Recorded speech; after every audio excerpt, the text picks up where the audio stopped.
दोस्तों, कोरोना संकट के कारण भारत सरकार ने लॉकडाउन घोषित किया था। उसको देखते हुए आरबीआई ने एक मोरेटोरियम घोषित किया था, लेकिन उसके बाद भी बजाज फाइनेंस ने अप्रैल के माह में लोगों की किस्त काटी। और अब मई में क्या होगा, हम इसी विषय पे चर्चा करेंगे। दोस्तों, आप सभी जानते हैं कि कोरोना संकट कितना बड़ा है। इस बीमारी के चलते बहुत सारे लोग दिन प्रतिदिन बीमारी बढ़ती जा रही है और मरने वालों की संख्या भी बढ़ती जा रही है। और इसी चीज को देखते हुए हमारे भारत में भी 24 मार्च को राष्ट्रव्यापी लॉकडाउन घोषित हुआ था।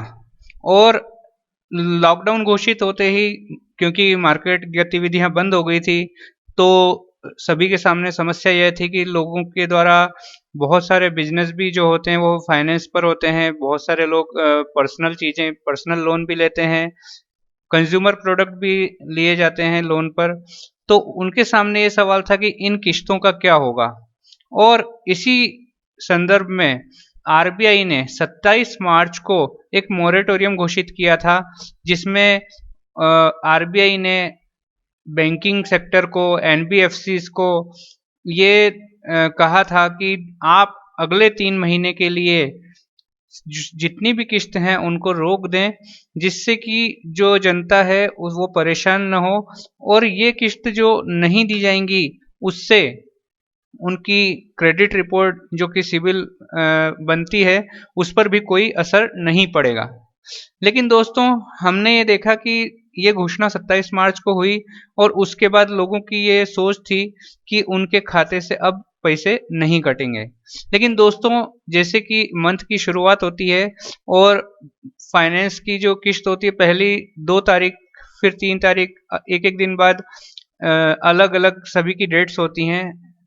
ऐसे ही लोगों की किस्त अकाउंट में से कटने लगी और धीरे धीरे सबको पता चला कि मेरे अकाउंट से वो किस्त कट चुकी है। तो दोस्तों, अप्रैल में किस्त कट गई। कारण क्या रहा?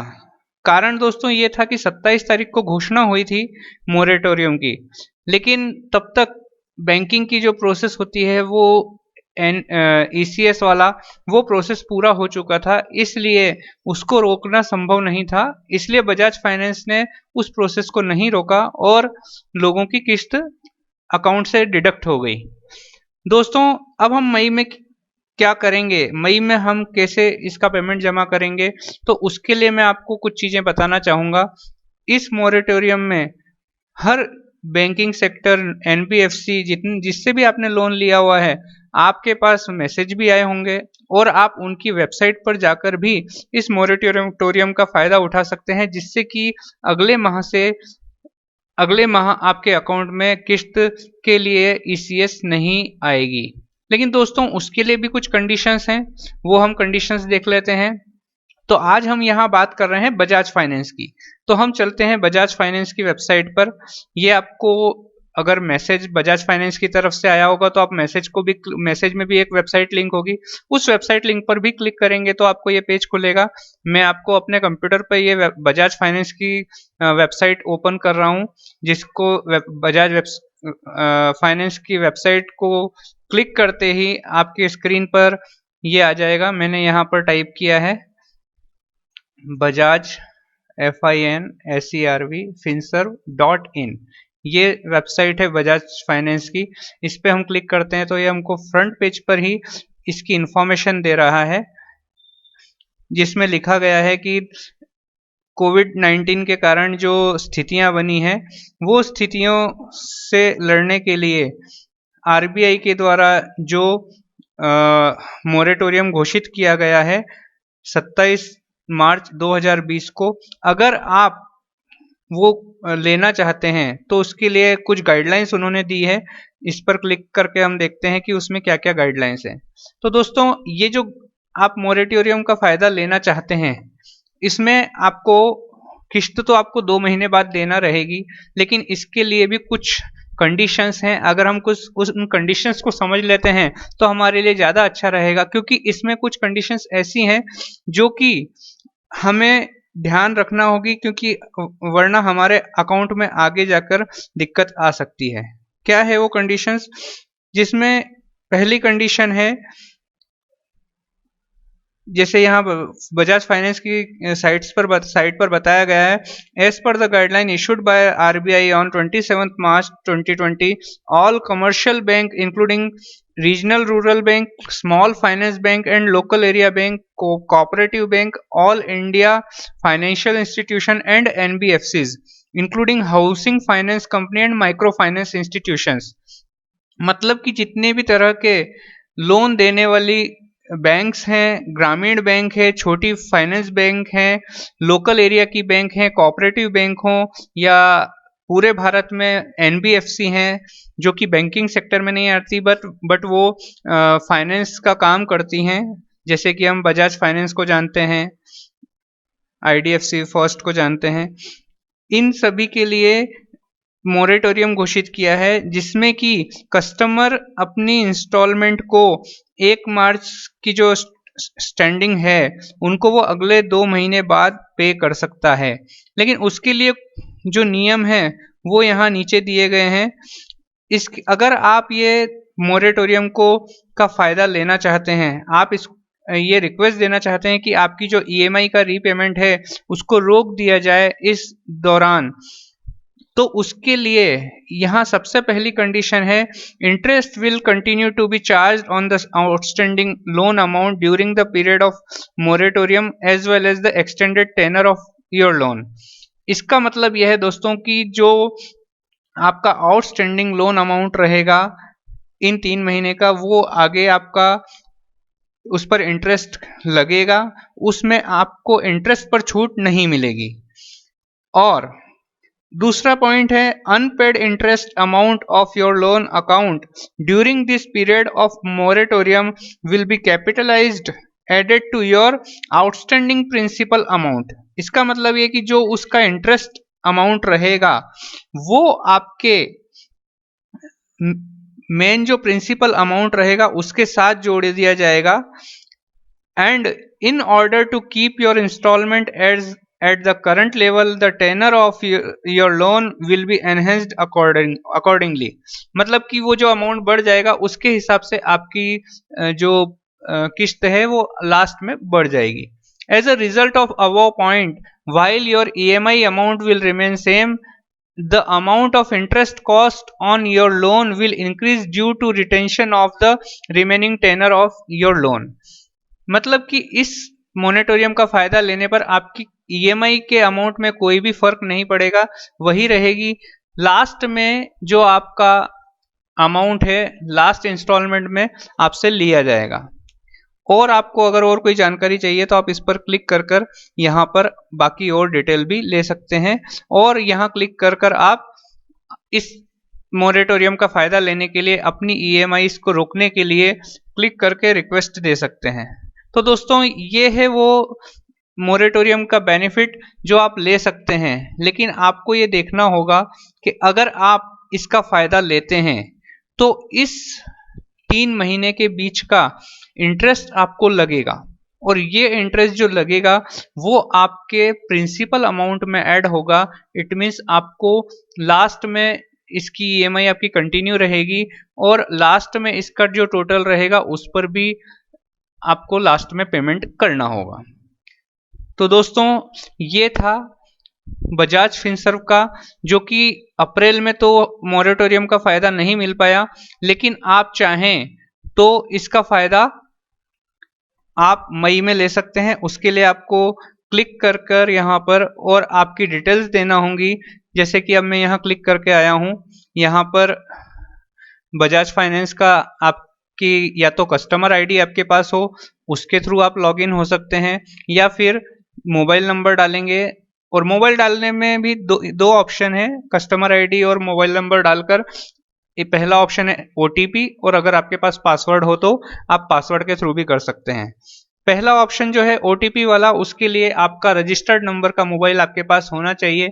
यहाँ मैं अपना मोबाइल नंबर डालता हूँ, और क्योंकि मेरे पास पासवर्ड है तो मैंने आई हैव अ पासवर्ड को सिलेक्ट किया, और हम नेक्स्ट करके आगे जाते हैं। और यहाँ देखते हैं मैंने अपना पासवर्ड एंटर, अब ये पासवर्ड एंटर हो गया है। यहाँ पे हम नेक्स्ट करेंगे। नेक्स्ट क्लिक करने पर ये हमें हमारे अकाउंट लॉगिन में ले जाएगा। जैसे कि हमने क्लिक किया था कि हमें मोरेटोरियम का फायदा लेकर हमें अपनी किस्त को स्टॉप करवाना है, तो ये रेज अ रिक्वेस्ट का पेज ओपन हुआ है। यहाँ पर हम प्रोडक्ट सिलेक्ट करेंगे जिसमें लिखा है, सब्जेक्ट है कोविड-19 मोरेटोरियम पॉलिसी। इस पे हम क्लिक करेंगे।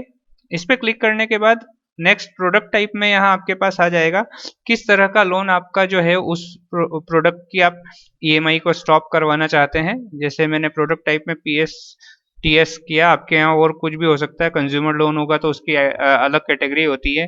इसके बाद यहाँ रिक्वेस्ट टाइप में आप गए, यहाँ दो दिए हुए हैं। पहला है कोविड-19 डिफरमेंट ऑफ ईएमआई, सेकंड है opting out of EMI moratorium. पहला जो दूसरा ऑप्शन है वो तब एप्लीकेबल होगा जब अगर आपने ये ईएमआई रुकवाई है तो आपको वापस से चालू करवाने के लिए सेकंड ऑप्शन पे करना होगा। अभी हमने क्योंकि अभी हमारी ईएमआई को स्टॉप नहीं करवाया है, तो उसके लिए पहला जो ऑप्शन है कोविड-19 डिफरमेंट ऑफ ईएमआई, इसको सिलेक्ट करेंगे। इसको सिलेक्ट जैसे ही करेंगे उसके बाद उस टाइप के लोन्स में जितने भी आपके लोन्स होंगे वहां लिस्ट होंगे। मेरा एक लोन यहाँ शो कर रहा है, उसको मैं सिलेक्ट करूंगा, क्लिक करूंगा। यहाँ पर फाइनली आपको ये बता रहा है कि जो मोरेटोरियम है जिसका पीरियड 31 मई को खत्म होगा, मैं इसकी सारी कंडीशंस को समझता हूं, जिसमें ये बताया गया है कि जो इंटरेस्ट चार्ज किया, जो मोरेटोरियम का पीरियड रहेगा उसके लिए भी इंटरेस्ट चार्ज किया जाएगा। पहला पॉइंट ये लिखा गया है। दूसरा एक पॉइंट और दिया गया है, क्योंकि बजाज के साथ हम जब कोई भी चीज खरीदते हैं तो बहुत सारे प्रोडक्ट ऐसे होते हैं जो हमें नो कॉस्ट ईएमआई पर मिलते हैं। जैसे कि हमने अगर कोई मोबाइल परचेस किया है तो हमें कुछ भी इंटरेस्ट नहीं लगता है। जो मोबाइल की कीमत होती है उसी की 6, 9 या 12 किस्त हो जाती है और उसे हमें पे करना होता है। तो यहाँ बजाज का ये कहना है कि अगर ऐसा कोई प्रोडक्ट जिस पर आपको नो कॉस्ट ईएमआई मिला है, उसके लिए आपको 24% का इंटरेस्ट पे करना होगा मोरेटोरियम पीरियड के लिए। और थर्ड है फ्लेक्सी लोन, अगर आपने लिया हुआ है तो उसका जो ईएमआई अमाउंट है वो बढ़ सकता है, बाकी जो लोन है उनका ईएमआई है वो फिक्स रहेगा। फोर्थ पॉइंट है EMI for the month of May will not be banked by BFL. अगर आप इसको एक्सेप्ट करते हैं तो मई महीने की जो किस्त है वो बजाज फाइनेंस लिमिटेड द्वारा नहीं काटी जाएगी, मतलब ईसीएस आपके अकाउंट में नहीं आएगा। और लास्ट है I shall be obliged to access the new prepayment schedule on Experia portal. मैं अपने नए रीपेमेंट शेड्यूल को इस एक्सपीरिया, एक्चुअली इनकी जो वेबसाइट है उसका पोर्टल का नाम है एक्सपीरिया पोर्टल, इसके माध्यम से उसको रीशेड्यूल कर लूंगा। अगर आप इसको एक्सेप्ट करते हैं फाइनली, तो फिर आपका ये जो ईएमआई आने वाला प्रोसेस है वो अभी इस महीने के लिए होल्ड हो जाएगा। यहाँ पर आप एक्सेप्ट पर क्लिक करें तो आपको आपके अकाउंट में ईएमआई का ईसीएस है और एक्सेप्ट करके आप अपनी ईएमआई को स्टॉप करवा सकते हैं। तो दोस्तों, जैसा कि आरबीआई ने सारी बैंक्स को, नॉन बैंकिंग सेक्टर को, एनबीएफसीज को, कोऑपरेटिव बैंक को और ग्रामीण बैंकों को ये निर्देश दिए थे, तो मैंने आपके सामने बजाज फाइनेंस का ऑप्शन रखा है। बजाज फाइनेंस को लेकर आपको जानकारी दी है। हो सकता है आपका किसी पीएसयू बैंक में लोन हो, जैसे पंजाब नेशनल बैंक है, स्टेट बैंक ऑफ इंडिया है, हो सकता है आपका क्रेडिट कार्ड पेमेंट हो। इन सभी चीजों के लिए भी आपको मोरेटोरियम का एक मैसेज आया होगा बैंक की तरफ से या एनबीएफसी की तरफ से या क्रेडिट कार्ड कंपनी की तरफ से। और अगर आप चाहते हैं उससे संबंधित अगर आपको जानकारी चाहिए तो उसके लिए भी मैं आपको दे सकता हूं। उसके लिए आप मुझे कॉल कर सकते हैं या फिर इस वीडियो के में नीचे डिस्क्रिप्शन में दें तो मैं आपको उससे संबंधित जानकारी भी दे दूंगा। और अगर आपको ये वीडियो अच्छा लगा हो तो आप शेयर करें, लाइक करें, सब्सक्राइब करें। धन्यवाद।